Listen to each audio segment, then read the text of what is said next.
როგორც აღნიშნეთ, ადმინისტრაციული მოხლით დამაკავეთ და მშვიდობიან ვითარებაში მოხდა ეს ყველაფერი.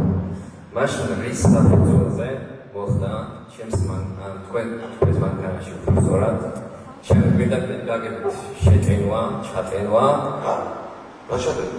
ერთი წამი დამასრულებინეთ კითხვა. ვერ გავიგო, ჩატენვა რას ისე? ego ძალის გამოყენებით და ფიზიკური და სიცოცხლის შეურაცხყოფის გამოყენებით. რის გამოყენება მე მოგაკეთეთ? კი.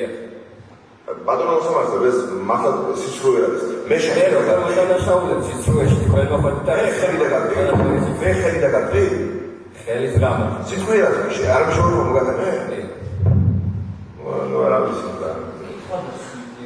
ხო და ეს საფუძველზე მოხდა ეს ყველაფერი თუ არის ან კანონიერია თუ არა კანონიერია თუ არა როდესაც პოლიციელი ადმინისტრაციულად დაკავებული ადამიანზე ახორციელებს ფიზიკურ და სიტუაციურ თქმა უნდა უკანონოა და არ მომხდარა ეგეთი ზოგადად ის ასაკები მარიოს დავასრულოთ. დაგუყარო რა შეიძლება.